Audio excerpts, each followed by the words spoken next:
दक्ष news, सामान्यांच्या हक्कासाठी नेहमी दक्ष।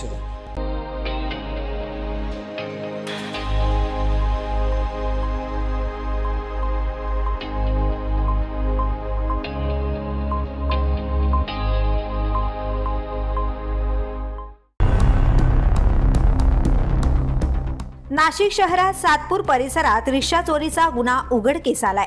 गुन्हे शाखा युनिट क्रमांक 2 च्या पथकाने चोरीची 60,000 रुपयांची MH15 FU 6220 ही ऑटो रिक्षा जप्त केली असून एक आरोपीला यावेळी अटक करण्यात आली। चोरीचा गुन्हा सातपूर पोलीस ठाण्यात गुन्हा क्रमांक 196/2025 भारतीय दंडविधान कलम 303(2) अंतर्गत दाखल होता। गुन्ह्याचा तपास करताना गुन्हे शाखा युनिट 2 चे अधिकारी व अंमलदारांनी घटनास्थळाची पाहणी, CCTV फुटेज तपास आणि तांत्रिक विश्लेषणातूनच आरोपीचा शोध घेतला। तपासादरम्यान मिळालेल्या गुप्त माहितीनुसार सदर रिक्षा पाथर्डी फाटा येथील वासन टोयोटा शोरूम जवळ विक्रीसाठी येणार असल्याचं समजतात सहाय्यक पोलीस निरीक्षक हेमंत तोडकर यांच्या मार्गदर्शनाखाली पथकाने सापळा रचला। या कारवाई दरम्यान तुषार भाऊसाहेब शेजवळ वय 38 राहणार जगतापवाडी खारबाबा नगर सातपूर याला ताब्यात घेत चोरीची रिक्षा जप्त करण्यात आली। आरोपीने चोरीची कबुली दिल्यानंतर हा गुन्हा उघडकीस आलाय।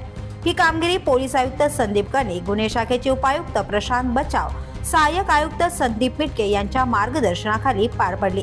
या कारवाईत सहभागी झालेले अधिकारी सहाय्यक पोलीस निरीक्षक हेमंत तोडकर, डॉक्टर समाधान हिरे, यशवंत बेंडकोळे, बाळू शेळके, नंदकुमार नांदुर्डीकर, सुनील आहेर, तेजस मते, चंद्रकांत गवळी, प्रकाश बोडके, परमेश्वर दराडे, प्रवीण वानखेडे आणि सुनील खैरनार आदींनी या कारवाईत मोलाचा सहभाग घेतला।